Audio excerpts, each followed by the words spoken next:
क्या आपको या आपके किसी जानने वालों को कभी प्राणायाम करने के बाद कोई प्रॉब्लम हुई है या कोई साइड इफ़ेक्ट हुआ है? तो कमेंट सेक्शन में ज़रूर लिखिएगा।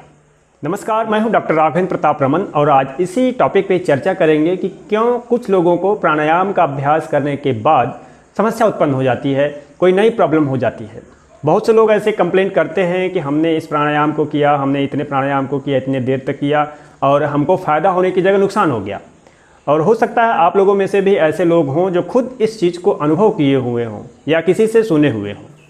आप जानते हैं कि योग के बहुत अधिक लाभ हैं और इसके लाभ को सुनकर ही लोग आसन का अभ्यास, प्राणायाम का अभ्यास करते हैं।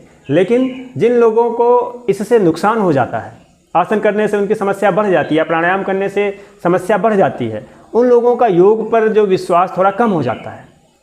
ऐसे लोग कहते हैं कि योग मैंने किया और मुझे कोई लाभ नहीं हुआ। लाभ होगा भी नहीं। अगर आप गलत ढंग से योग का अभ्यास करेंगे तो आपको लाभ की जगह नुकसान हो सकता है। और ख़ास करके प्राणायाम में तो इस बात को अक्सर देखा जाता है कि जो लोग YouTube देखकर या फिर टेलीविज़न देखकर ही फॉलो करने लगते हैं उस प्रैक्टिस को, उनको इस समस्या से रूबरू होना पड़ता है। ऐसी समस्या उनके सामने आती हैं। समस्या आती क्यों है? आप जानते हैं कि प्राणायाम जो स्पेशली प्राण का जो बैलेंस है, प्राण का संतुलन है, यह क्रिया है। अगर आप सही ढंग से प्राणायाम नहीं कर रहे हैं तो लाभ नहीं मिलना है। आजकल हो क्या रहा है, हम टेलीविज़न पे या यूट्यूब पे या किताबों में प्राणायाम के लाभ को पढ़ लेते हैं और सोचते हैं कि चलिए अब शुरू करते हैं और अपने रोगों को दूर कर लेते हैं। दुर्भाग्य से कुछ ऐसे लोग भी हैं जो किसी एक प्राणायाम के बारे में कह देते हैं कि इस प्राणायाम से 99% रोग दूर हो जाते हैं या एक प्राणायाम करने से सारे रोग दूर हो जाते हैं। कहाँ संभव है? ये कभी संभव नहीं है कि आपको एक प्राणायाम कर लें और आपके सारे रोग दूर हो जाए। अगर ऐसी बात होती तो कोई आसन नहीं करता, कोई और प्राणायाम नहीं होता, बस एक ही प्राणायाम आदमी करता और उससे अपने आप को हमेशा फिट रखता। आप समझ गए होंगे मैं किस प्राणायाम की बात कर रहा हूँ। और प्राणायाम नहीं बल्कि उसको क्रिया कहिए, कपालभाति क्रिया। आजकल प्राणायाम के रूप में काफ़ी वो प्रचलित हो गया है, लेकिन स्पेशली वो क्रिया है, कपालभाति क्रिया है। कपालभाति के बारे में ऐसा प्रचार कर दिया गया है कि ये रामबाण है, हर एक समस्या का समाधान है, हर एक बीमारी इससे ठीक हो सकती है। लेकिन बात ऐसी नहीं है। अब लोगों को प्रॉब्लम वहीं से हो रही है। लोगों ने देखा, सुना या पढ़ा और फिर लगाने लगे। 100 stroke, 200 stroke, 500 stroke, 1000 stroke, 1200 stroke, आधे घंटे करने वाले भी लोग मिले हैं जो कहते हैं मैंने आधे घंटे तक प्राणायाम किया, मुझे कोई लाभ नहीं, उल्टे मुझे नुकसान हो गया। नुकसान तो होगा ही। आप इस बात को समझिए, जैसे आप कोई गाड़ी ला रहे हैं या कोई भी मशीन ला रहे हैं और उस मशीन को आप ऑपरेट करना नहीं जानते, उसको सही ढंग से कंट्रोल करना नहीं जानते, उसको आप चलाना नहीं जानते, आप उसको चलाने लगेंगे तो निश्चित रूप से दुर्घटना होने की संभावना रहेगी। आप नई नई गाड़ी लाए हैं, आप ढंग से उसको अभी आपका कंट्रोल उस पर हुआ नहीं और आप लेके निकल गए मार्केट में भीड़ भाड़ वाली जगह पे, तो क्या करेंगे? आप समझ गए होंगे कि कोई एक्सीडेंट होने से नहीं रोक सकता, निश्चित रूप से दुर्घटना घटेगी। यही चीज़ प्राणायाम के साथ हो रहा है। अगर देखा जाए, हम पढ़ रहे हैं और हम प्राणायाम तुरंत आके शुरू कर दे रहे हैं। हम ये भी नहीं सोच रहे हैं कि हमारी बॉडी उस प्राणायाम को करने के लिए प्रिपेयर है कि नहीं।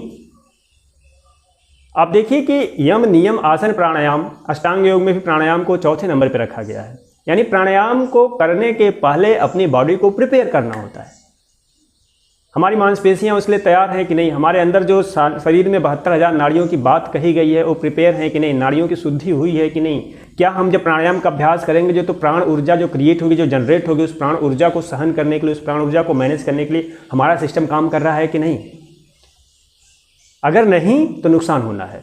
आप ऐसे समझिए जैसे कंप्यूटर में आप बहुत काम कर रहे हैं और आपके कंप्यूटर का जो रैम है उतना अधिक नहीं है, आप उस पर काम करते जा रहे हैं तो हैंग करना है, सिस्टम आपका हैंग करेगा। यही बॉडी के साथ भी हो रहा है। हम इतना प्राणायाम कर ले रहे हैं या गलत ढंग से कर ले रहे हैं कि जो एनर्जी क्रिएट हो रही है, जो एनर्जी जनरेट हो रही है बॉडी में, वो हम ढंग से चैनलाइज उसको नहीं कर पा रहे हैं, हम ढंग से बैलेंस नहीं कर पा रहे हैं और हमारी बॉडी हैंग कर रही है।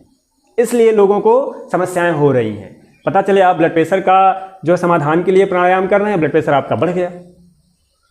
आप सोच रहे थे कि हमें मानसिक शांति मिले, आपको कमर दर्द शुरू हो गया, आपके सिर में भारीपन हो गया, आपके छाती में, आपके सीने में दर्द होने लगा, आपके कमर में दर्द होने लगा, बेचैनी आपकी बढ़ गई, नींद आपकी गायब हो गई। ऐसे बहुत सारे साइड इफेक्ट लोग लिखते हैं और पूछते हैं। इसलिए मैंने पहले भी एक बार वीडियो बनाया था स्पेशली कपालभाति के बारे में, लेकिन आज आप समझ लीजिए कि कोई भी प्राणायाम आप कर रहे हैं तो पहले बॉडी को प्रिपेयर कर लीजिए। कुछ प्राणायाम ऐसे हैं जैसे अनुलोम विलोम या नाड़ी शोधन प्राणायाम, भ्रामरी प्राणायाम, जिनके साइड इफेक्ट कम हैं, मतलब अगर आप सही तरीके से करें तो कोई दिक्कत नहीं है, इसको हर कोई कर भी सकता है। लेकिन कुछ प्राणायाम तो ऐसे हैं जिसमें सांस में लेने छोड़ने की क्रिया तेज़ी से होती है, या जिसमें सांस को रोकना होता है बाहर या अंदर, कुंभक लगाना होता है। ऐसे प्राणायाम को करने के पहले अपनी बॉडी अपने आप को प्रिपेयर कर लीजिए, आपकी बॉडी प्रिपेयर हो, अदरवाइज नुकसान होना है, कोई रोक नहीं सकता नुकसान होने से। तो आप फ़ायदा अगर मिलेगा अभी तो बहुत कम फ़ायदा मिलेगा, बहुत थोड़ा बहुत फ़ायदा मिलेगा। इसीलिए पहले किसी प्रॉपर गाइडेंस में योग सीखिए। इसलिए कहा गया है कि योग सीखने के लिए किसी एक्सपर्ट की, किसी गुरु की ज़रूरत है। शुरू में आप सीख लीजिए, बाद में अभ्यास करते रहिए। यूट्यूब और टेलीविज़न आपके जो गाइड कभी नहीं हो सकते। हाँ, इनसे इतना फ़ायदा ज़रूर होता है कि आप थोड़ा सीख लिए, कभी भूल रहे हैं तो देख लीजिए, कुछ याद आ जाए। लेकिन तुरंत उनसे सीखिए तो संभव नहीं है। आपके बॉडी में जो कुछ एक्सपीरियंस हो रहा है आप कैसे शेयर कर पाएंगे यूट्यूब से? आप इस समय वीडियो देख रहे हैं तो कुछ आपको पूछना हो तो आप कमेंट सेक्शन में लिखेंगे, तभी मैं आपको जान पाऊंगा कि आपको क्या प्रॉब्लम हो रही है। लेकिन योग तो एक प्रैक्टिकल सब्जेक्ट है, इसमें आमने सामने बैठकर या लाइव सेशन में आप सीख सकते हैं। हठ योग प्रदीपिका योग का बहुत प्रामाणिक और बहुत प्रसिद्ध ग्रंथ है। इसमें स्वामी स्वात्माराम जी ने इसी खतरे की ओर संकेत किया है और सबको सावधान किया है कि कैसे प्राणायाम का गलत अभ्यास नुकसान पहुंचा सकता है, कैसे प्राणायाम से साइड इफेक्ट होते हैं। वो लिखते हैं कि यथा सिंहो गजो व्याघ्रो भवेद वस्य शनैः शनैः तथैव सेवितो वायु अन्यथा हन्ति साधकम। इस ओर अगर हम ध्यान दें तो पता चलेगा कि प्राणायाम का अभ्यास कितना गंभीर है। इसका अर्थ है कि just as the lions, the elephants and the tigers are controlled gradually, in the same way we should control our prana. मतलब अचानक से नहीं कि आए प्राणायाम शुरू कर दिए, धीरे धीरे, जैसे शेर, हाथी, बाघ को धीरे धीरे कंट्रोल में किया जाता है, उनको नियंत्रण में लिया जाता है, उसी प्रकार से प्राण को भी, यानी प्राणायाम करते समय जो प्राण ऊर्जा हम लेते हैं, ग्रहण करते हैं, उसको भी धीरे धीरे नियंत्रण में करना सीखना चाहिए। नहीं तो क्या होगा? द प्रैक्टिशनर इज डिस्ट्रॉयड, मतलब साधक का नाश हो जाता है। इतने कठोर शब्दों में उन्होंने सावधान किया, तो अब आप समझ सकते हैं कि हमें क्या करना है। प्राणायाम आप करिए, 2-4 मिनट के प्राणायाम से कोई बहुत सारा इफेक्ट नहीं होने वाला। लेकिन ऐसे लोग जो 15-20 मिनट प्रैक्टिस कर रहे हैं, उनको तो इस बात का ध्यान देना ही चाहिए कि प्राणायाम करने से पहले आप समझ लें कि आपकी बॉडी प्रिपेयर है कि नहीं, आपकी जो नाड़ियां हैं वो शुद्ध हुई है कि नहीं, क्या नाड़ियां उस ऊर्जा को संभालने के लिए कैपेबल हैं। आप समझिए, जैसे एक सामान्य उदाहरण अगर आपको दूँ कि हमारे गली मोहल्ले में जो नालियाँ होती हैं, इनसे कचरा निकलता है, अगर उसमें कचरा भरा हुआ है और हम पानी उड़े लें तो ओवरफ्लो करेगा, बाहर जाएगा वो, और पानी आप डालेंगे और पानी बाहर जाएगा, ओवरफ्लो करेगा, गंदगी चारों ओर मचेगी, यानी जो गंदगी नाली में थी अब वो बाहर आ जाएगी। लेकिन अगर हम पहले नाली को साफ कर दें और उसके बाद हम पानी डालें तो पानी का जो फ्लो है वो ठीक ढंग से होगा, सुचारू ढंग से होगा और गंदगी भी बाहर निकलती जाएगी।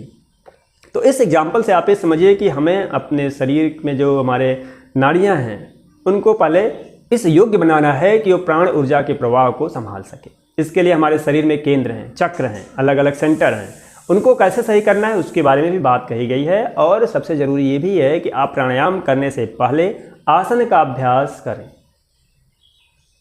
आसन को लोग कम महत्व देते हैं, लेकिन आसन को भी आप करें, उसके बाद ही प्राणायाम का अभ्यास करें, क्योंकि आसन से आपके शरीर की जो मांसपेशियां हैं, जो आर्टरीज हैं, जो वेन्स है, जो नर्वस सिस्टम है, वो भी बैलेंस होता है और जो नाड़ियां हैं वो भी शुद्ध होती हैं और आपका शरीर धीरे धीरे इतना मजबूत हो जाता है कि वो प्राणायाम के अभ्यास से जो एनर्जी क्रिएट होगी, जो ऊर्जा पैदा होगी, उसको चैनलाइज करने में आपको मदद मिलेगी।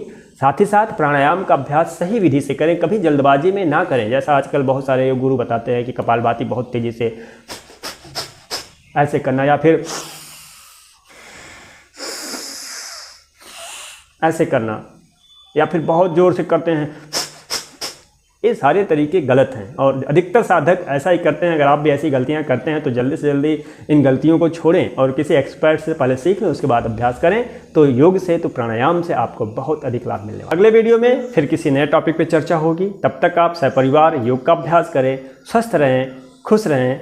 नमस्ते, जय हिंद।